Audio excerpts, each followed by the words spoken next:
In this video, we'll go over 10 things that existed in Vanilla WoW, but were made better later on in WoW's history. Okay. In number 10, we have the stealth mechanic. Stealth in Vanilla WoW reduced your movement speed by 50%, True. and there is a high chance mobs can detect you. True. Even if you're like 10 or 15 yards away. True. Unless you took talents which made your stealth better, or wore pieces of gear or had racials that could increase it. Yep. Rogues had a talent called Master of Deception, with 5 ranks, each one making your stealth better. I remember this. By reducing the chance enemies have to detect you while you're stealth. I think you even got like And this was considered a good shit, talent, right? Maybe because not. of how bad the baseline stealth was.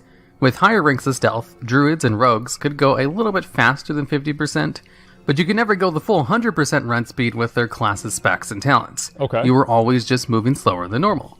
Then later on in WoW's history, they removed the slow penalty to stealth and gave stealth max ranks of Master of Deception-like talents by default. So you can sneak right past a mob in stealth of similar level to you, and as long as you don't touch them, they won't notice you. Which is amazing compared to the vanilla WoW stealth. I don't like it. And also a pretty minor thing on a whole, and that's why it's only the number 10 spot. Number 9, Gathering Time. Nope. No. No. No. No. Okay. Imagine this. Let's say I'm trying to sneak up on somebody. I'm like this. You ever try to sneak up on a bird in a McDonald's parking lot because you're trying to catch it? You go like that. You don't fucking walk around. How do you run faster whenever you're sneaking? You don't. That's the dumbest fucking thing I've ever heard. Are you really? Is it better? Is it better that it doesn't even make any fucking sense? Like, stealth should make you slower. It doesn't mean that you're invisible. The difference between invisibility and stealth. In current WoW, there's no fucking difference. No. Like, if you're trying to be stealthy, if you're stomping around, yeah, obviously people are gonna hear you. And that's what happens. Like, they actually have made it in the game now where you move faster as stealth. How the fuck does that make any sense? Are you in some kind of alternate dimension where like all the other invisible boys are just going a little bit faster? No, you're fucking not. I hate that, because that means that rogues can hunt you down while they're in stealth. You can't predict where a rogue is going to be at all. It's terrible for world PvP. It's dog shit. Stealth should be the way that it was in vanilla WoW, 110%. It actually made it some sort of like a skill, that it was skill-based rather than, oh, I'm just fucking invisible. I am so sick of that. Stealth for rogues is OP as fuck now, and it was completely fine in vanilla and BC. It's so strong. It's way too strong. And it doesn't even make any fucking sense.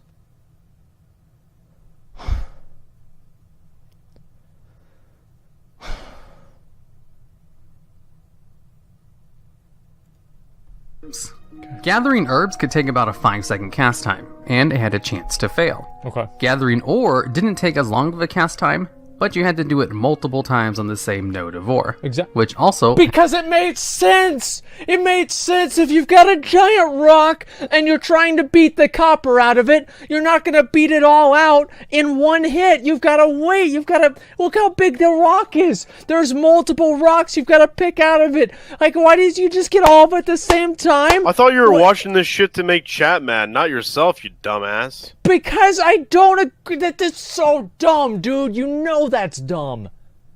Like, you have to beat through the rock. No, I think it's a good change. Wrong. No, it's not. It doesn't make any sense, McConnell. Like, what sense does it make that you can just hit the mine a couple of times and you just get all the ore out of it? It's a mine. It's a node. Wait, what are you even talking about? Okay, dude, like, here's the fucking... He's pissed off that they changed them. No. You're pissed off that they changed it so you only have to mine it one time. Mine a node one time. Because it doesn't make any sense. That's true. It doesn't make any sense. It doesn't make any sense, McConnell. You're outnumbered 2-1. You're outvoted. You're wrong. We're right. Apparently I'm not wrong, because that's how it actually is in the game, and the devs agree with me. So get fucked. Well, you know what? They took Doom Guards out of the game, too. And you know what? Paladins weren't able to bubble hearth for a while, even though that was a staple of the game. And then they brought that back into the game because it made sense. Yeah. Yep. Devs don't know anything. Hey, Okay. devs added LFR. Yeah, they added LFR. I mean, that should be the end of the discussion right there. Didn't they acknowledge that was a bad move? Ghostcrawler actually did say it was a mistake to add LFR. He said one of his biggest regrets whenever he worked at Blizzard was adding LFR.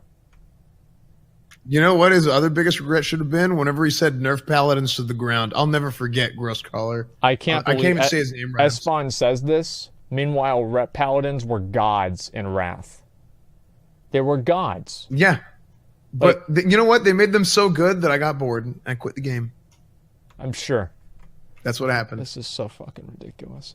Yeah, rep paladins were Look, fucking he said gods. to the ground, baby. I will never forget. I will never forget Ghostcrawler. I'll never. Had a chance to fail. Gathering materials out in the open world to complete quests also had really long cast times. Yes. And could take up to 5 seconds on average per item. Go outside and try and pick up a plant and tell me how long it takes. It takes, it's like 2 seconds. It takes like at least like 5 or 10 seconds. Like 5 seconds makes sense. And yeah, obviously you don't fly away on a phoenix either, but let's have a little bit of continuity. Whereas today, if you have the enchant on your gloves, you can gather herbs in half a second. Same with mining or skinning. Gathering items out in the open world never takes more than 2 seconds, unless it's for special items that has a long cast time for RP purposes. Exactly. Number 8, tracking. Did you know if you had the ability to track herbs or mining nodes, you had to open up your spellbook and click on the ability to activate tracking on your map? There wasn't a drop-down on your mini-map like there is today. That wasn't added until the Burning Crusade in patch 2.3. Okay. And even then, they didn't have the ability to track mailboxes or innkeepers or other useful people out in the world until an even later date in WoW's history. Having tracking on the minimap is just much more convenient, especially if you're playing a hunter and have multiple ways to track different mobs. Number 7, the clock and... Again, it doesn't make sense. It doesn't make sense. You know how you can track dragonkin hunters? They look at their prints. Do you know how you can track beasts and humanoids? You look at their prints. You can smell them. That's how you do it. What are all these question marks for? You guys fucking stupid? That's how hunters in real life do it too. It's not confusing at all. Since when do mailboxes leave footprints?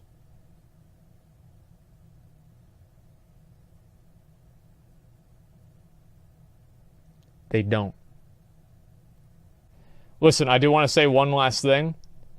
The tracking, I think that they should have had it in a drop-down menu. That was a good change. But making you able to track mailboxes was not a good change. Calendar.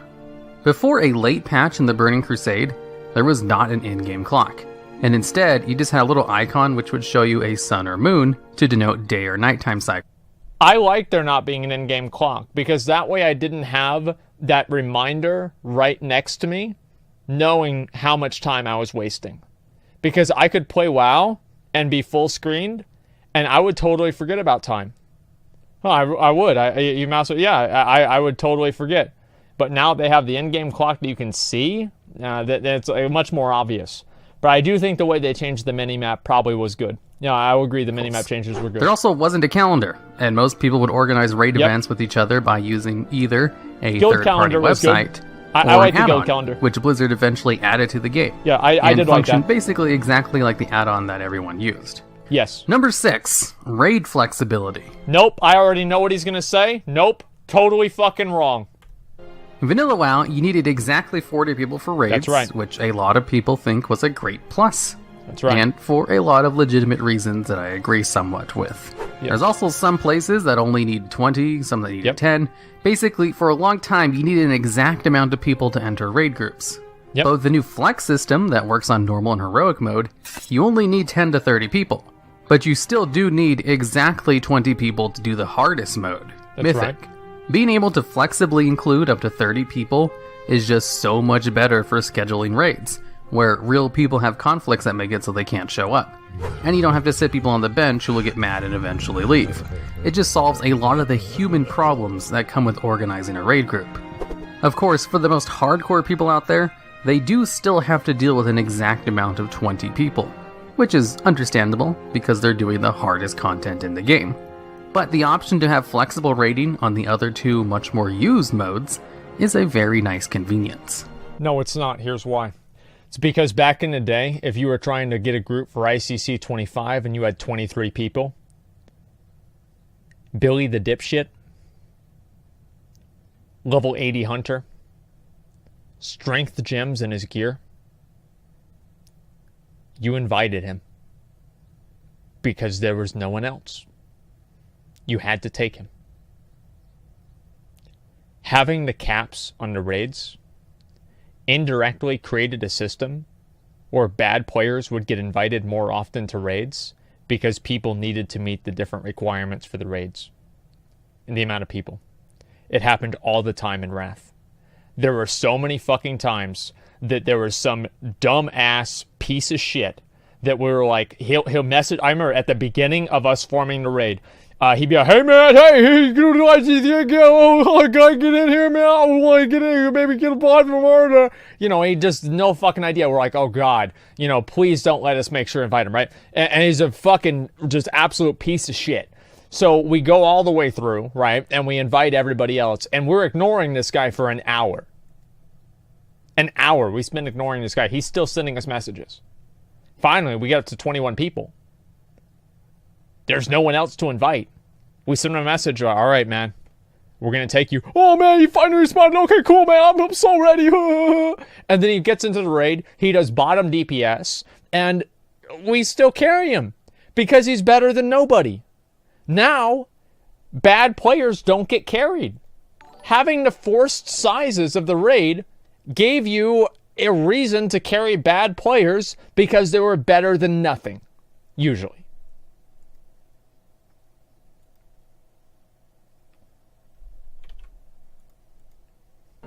Number 5, max level talent trees. Now, this is a pretty controversial thing to praise, but just hear me out on it. Okay. Old school talent trees, I believe, were much better for leveling up, and had a niche distinction of allowing some hybrid spec play. That's very true. For some classes, anyway. That's but very once you true. hit max level, there wasn't much choice with your talent points. You could go down your specs tree and grab all the useful abilities and talents, and then just ignore all the ones that weren't as good. You couldn't really change your playstyle or any of your abilities without changing specs. But with max level talent trees, you actually do get a little bit of choice with picking what abilities you want, and what you want to specialize in for the spec you're in. That is true. If you're on a fight that has lots of AoE, that is true. You can change your talent points around to have better AoE, without having to swap to the better AoE spec. If there's a boss mechanic that does a lot of damage for a short period of time, you can swap your talents to pick better defensives. If you're healing a fight where people are at low health often, you can change your talents to pick up one which will take advantage of that. Or if you're like me and hurt one of your hands... This stress test is so bad. You start off dead on the character select screen. I mean, this is impressive. I mean, you're already dead. You haven't even started the game. Oh my god. The name is unavailable. Okay, let me see if I can just take an invite. Let's just try and start up and get into here. Come on, let's go, let's go, let's go. It's not working. All right, I do want to talk about the... I'm trying to get this to work, though. So, max level talent trees. Let me finish. You can just pick a whole bunch of passive abilities to reduce the amount of buttons you need to press. Yes, that's what I do. The talent trees we have now are just more flexible in endgame content. Then the old school talent trees, where you basically had set places where you spent your points, and you couldn't change your rotation or what abilities you choose anywhere near as effectively as the talent trees we have today. That's true. But at the same time, I do really miss the old school talent tree whenever I'm leveling a new character. Of course. As the ones we have now are really boring, as you only get a new ability once every 15 levels or so. So it's not a perfect system, but for endgame content specifically, I believe it is better than the old talent trees. I'd probably agree with that, honestly. Here's what I think they should do. They should have two different levels of talent trees, right? They should have your talents and your traits. And your talent tree, it should be like the old talent tree. And then your traits, I think we should have both systems. Like both systems at the same time. Rather than just having one of them. If I had to say. I'd really like to see that. And yeah, I'd like to see both systems. So smart. Yeah, so you unlock your traits at max level, maybe through like some quests and like, high-end like max level content, kind of like attunements, so you can make your character as good as possible. Then you have your talent tree that you level up with. And both of those interact together, and you're able to customize your character even more than you were able to even now or then. That's what I would prefer. Like glyphs? Yeah, kind of like glyphs, but more impactful. Number 4. More complex raid fights. Raids have been adding more mechanics and becoming more complicated to do over time, whereas vanilla WoW raids had mechanics about on par as LFR does today. Yes. In fact, some LFR bosses are actually more complicated than some of the raid bosses in vanilla WoW. The thing that made raids in vanilla WoW more difficult was just a lot of other factors in the game at the time, and not really the mechanics of the raid fights themselves. That's true. For some of them anyway. There were absolutely some raid fights that had intricate mechanics like we do today. There's like 3. But that was more of an exception than it was the norm, though. In raiding today, that's one of the few things WoW players agree on, is that raid fights are good. And it's really hard to get WoW players to agree on anything. Yeah, well, there's less raiders to agree about the raids being good now. I mean, like, most people don't even do the fights. They don't care. The problem, I've said this like 1,000 times. I think a big reason why a lot of people quit in Cataclysm is the raids were too hard. Like, you compare Wrath of the Lich King raids to Cataclysm raids were infinitely more difficult. They made the raids too hard in Cataclysm. The issue with WoW, the thing with WoW is the difficulty in raids used to be centered around getting into the raid. Whereas now, it's centered around the raid itself. Firelands? Oh yeah, I'm sure you were able to complete Heroic Rag. But I mean, like, to be fair, Heroic Rag was like a separate difficulty all in itself. Yeah, Firelands was relatively difficult, but it was a lot hard. The first tier is mainly the one I'm talking about, like, right, tier 11. Tier 11, the difficulty jump between tier 10, ICC, and tier 11 was massive, especially whenever you're talking about people having the 30% buff in ICC, which they had for, like, the majority of the time. So, I actually think that them making raids harder was bad for the game. I think the raids nowadays are too hard. And the way that they solve that problem by having this overload of mechanics that people have to deal with is by just making the damage from those mechanics cosmetic. It doesn't do anything. It doesn't do any damage. Like, I mean, unless you're doing something on like high level heroic at the beginning of the tier or on mythic, the damage doesn't even do anything. And I'm very, very disappointed about that. Palav with the 1800 viewer host. Thank you very much, man. I appreciate that. Yo, by the way, good luck getting into Classic Beta. It sucks that you're not in. I'm surprised they didn't invite you. Thank you very much to the host, man. Thank you, dude. Perfect example. Wait, what is this here? There's always going to be a meta spec. Old trees are better. I mean, like, in a lot of ways, yeah, but in some ways, no. I mean, like, it's more complex than that. Explain how a guy destroys metal robots in Westfall can break a rock in one swing. It's not about breaking the rock, Speedstorm. It's about extracting the valuable minerals from that rock. You don't even understand what's going on. Nice call, Ret impression. Papega, thank you. I appreciate that. Thank you. Listen, the point that I'm trying to make is that I think they made the raids too hard in Cataclysm, and because they made the raids too hard, they had to create a bunch of different difficulties because they were just too exclusive at that point. It was a mistake making raids that hard. Vanilla WoW, the only way to gain experience was through killing monsters, turning in quests, and exploration, which gave an incredibly minor amount. So if you want to level up your character, you had to go out and quest and grind a ton of mobs, which isn't really that bad. Unless you're doing it for the 10th time. Then you really want some alternative ways to level up a new character. No, you don't. And in the current game, in addition to the 3 ways of gaining experience from Vanilla WoW, you can also gain experience from battlegrounds, pet battles, gathering herbs and ore, finding treasures, completing a dungeon, and completing island expeditions. I actually don't mind getting experience from Battlegrounds, and I think that alternate ways of leveling is completely fine. I don't think that's bad. Getting experience from pet battles, I don't see that as a negative. Like, who really gives a fuck? Personally, I don't think it's a big deal. I don't. Ruins twinking? Not really, no. I mean, I don't see how it ruins twinking. And also, I'll be honest, guys, I've always thought twinking was for bad players that couldn't handle it at max level. I'm sure there's a few other I'm missing, but those are the major things you can do if you really don't want to quest or grind monsters. Well, that's why twinking died, right? Like, just think about it. That's why they made the experience off Battlegrounds. Twinking died. Why did it die? Because the truth is that people just wanted to buy advantages over players that just started the game because they were too fucking shitty and they couldn't handle it at max level, where at least Blizzard tried to balance the game. Right? They wanted to play low-level BGs with less mechanics, less abilities, less things to focus on because they were bad at the game, and they wanted to beat people that not only were new to the game, but they also had a huge gear advantage over. So then as soon as they put those people on an even playing field with other people that were just as much of a pathetic loser as they were, then the twinking bracket died because that's the only thing that they ever wanted to do in the first place. Considering how many people got banned with the XP potion stacking bug, players are really looking for new ways to level their characters. So having all of these alternatives, or just them being additions to the regular stuff, is a much welcome change to the game. Number 2, more endgame content. In Vanilla WoW, endgame content consisted of doing dungeons until you had gear good enough to go into raids, and then farming gold to supply those raids. Or grinding endlessly in the 3 battlegrounds for honor to get High Warlord. Once you got to a certain gear level, you no longer ran dungeons, and only people who played WoW as if it was a full-time job got the High Warlord title.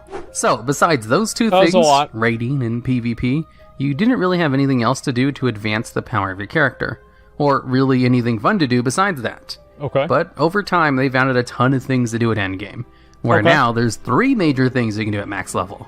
Raiding, Mythic plus Dungeons, and rated PvP, which includes arenas and battlegrounds. And outside of that, there's also a whole bunch of other, more minor things to do, like daily quests, world quests, the Brawlers Guild, an entire minigame within the game of pet battles. Most of these things are just things you can do to get gold and make slight progression to the power of your character, or just tough challenges to accomplish for the fun of it. Even if people like to claim there's nothing to do in the game, it's more like they just don't want to do the things that are in the game, where there is a lot more to do at endgame than there was in Vanilla WoW. But it probably doesn't seem like it since you spent most of that time at max level grinding something out, as there was a lot of grinds to do in Vanilla WoW, for reputations, weapon skills, professions, and gold for the vast amounts of consumables you needed to raid. And finally, number 1. Okay. I'd rather have Vanilla WoW endgame than BFA endgame, because at least I care about Vanilla WoW endgame. It makes it there's a point to it. There's an end. There's some sort of an apex of Vanilla WoW endgame. Yeah, you're right. BFA does have a lot of different alternatives for endgame, and that's great. I think pet battles are great. Like, there's no reason not to have pet battles. Like, people can say that, oh, you don't like pet battles. Okay, that's fine. But is there really a reason to take pet battles out of the game, to not have them in the game? I don't really think so, personally. I think that's just another type of metagame. Same with the Brawlers Guild. I don't think that they should take the Brawlers Guild out of the game. I feel like overall it's been a positive to the game. Mythic Plus, that's more complex, but I think that a lot of people at least would agree that Mythic Plus is a good addition, although many probably would not, because of just the repetitive nature of it. I actually like the fact that BFA and Legion had multiple forms of endgames, but the problem is that the motivation to pursue those endgames, and all endgames, was flat. There was no reason to pursue them, and the accomplishments you got out of them were meaningless. Now, that's really the issue. There should be more ways of doing an endgame, but the ways that Blizzard went about it and what they had to do to the current forms of endgame to make those other ways viable ended up hurting the game more overall. 1. AoE looting. Now, I'm actually a pretty big advocate for no changes in Classic WoW. I want Classic WoW to be as inconvenient as possible, That's And right. the best way to accomplish that is to have as little changes as possible. That's right. Because all of those inconveniences kind of give Classic WoW its charm. That's right. And really makes you appreciate just how many good changes have been made to the game. Like when you level a brand new character in Classic and all of your abilities get dodged, parried, missed, blocked, the or fuck reduced up. through glancing blows, you realize it's hard enough just trying to hit a normal mob, in addition to everything else in the game. Normal mobs don't have anywhere near as much avoidance in the live version of the game as they do in Classic. And for good reason. It's annoying to have all your abilities miss like that. That's true. And I want that kind of system to persist in Classic WoW. That's true. I couldn't imagine all of my abilities being able to hit like they do in live. But, if I were to make one change, something that's just convenient for me and me alone, and wouldn't affect the core gameplay of vanilla WoW at all, that would be to have AoE looting. Being able to loot everyone at once with one click, within the radius of a dead mob of course, is just so convenient that it's really hard to imagine the game without it. Now, I'm not saying they should add AoE looting to Classic. Like I said earlier, I want it to be as inconvenient as possible. But if they were to make one small little change, just add in one little convenience, something that wouldn't affect the game too much, I would definitely want AoE looting, as I think it's one of the best conveniences they've ever added to the game. In fact, I wish they had a system to just auto-loot by running over corpses so you don't have to click on anything. I would Looting love random, non-boss mobs is one of the most tedious things to do when running old content or leveling up. And one of the few things I like about Islands is that you don't actually have to loot any of the mobs, and you can just That's run true. around and kill shit. I think many people would agree that AoE looting is great, and a no-brainer for the #1 spot on this list. Nope. Here's why. The amount of time that it would take to loot different mobs was factored into the farming efficiency of different areas.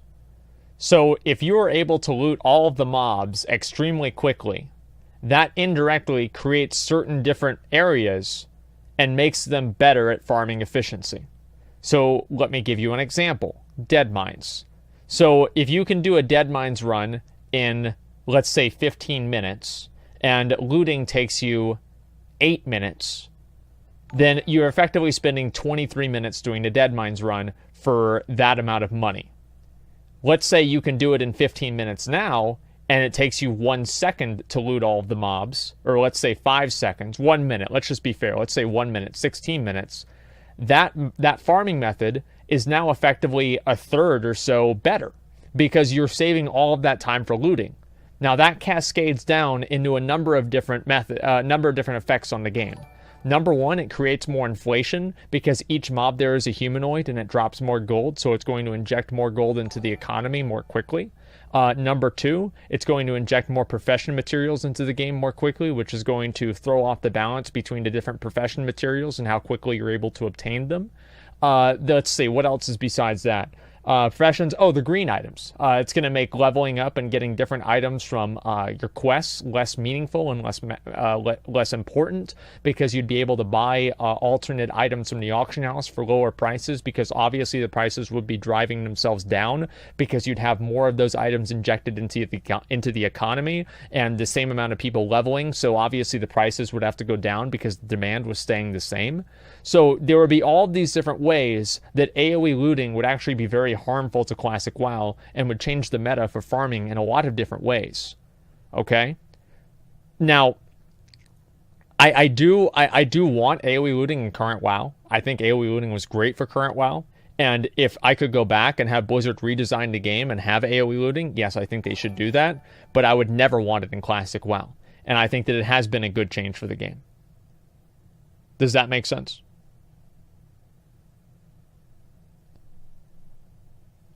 Very, very small radius? No, because you just kill them on top of each other. Like, that doesn't even make any sense. No, I had no idea. There is actually a lot of reasons why AoE looting is bad for the game. Or not bad for the game, but AoE looting would change the game.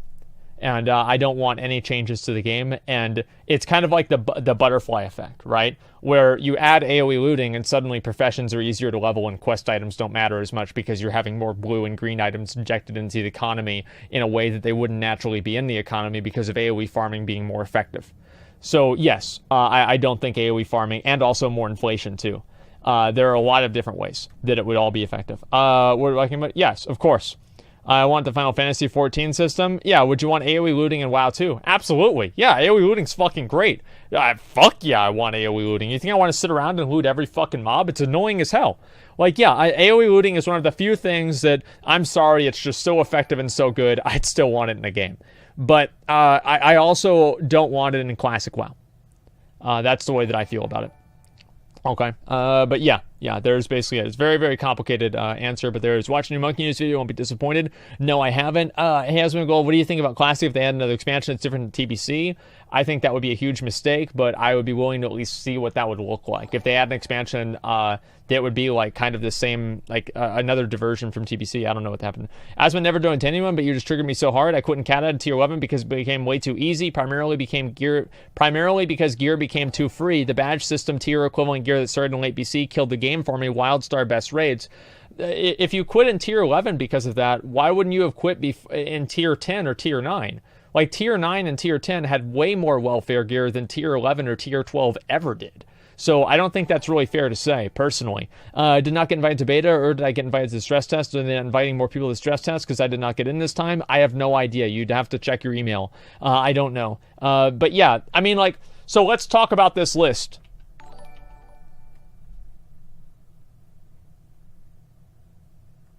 Well, let's finish the video. Alright, and that's the end of the video. I made sure to only pick stuff that kind of existed in Vanilla WoW, and that they expanded upon. So I made sure not to include anything that was just straight up in addition to the game, like transmog. In case you're wondering why I didn't include some other features on the list.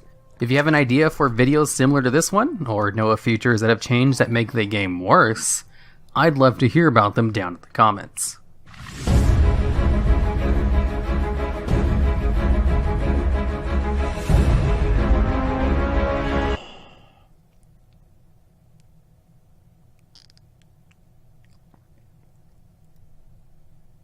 Read these comments.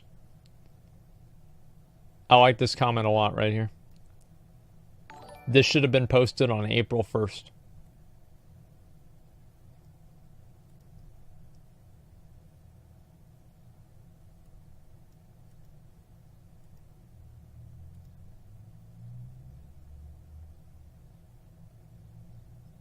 The fuck does that mean, poker? I don't even know what the fuck that means. Like, you seem to think that inconvenient means bad. None of this made the game better. You're right. Like, I just... Yeah, I disagree with all of this stuff. Basically every single item on this list.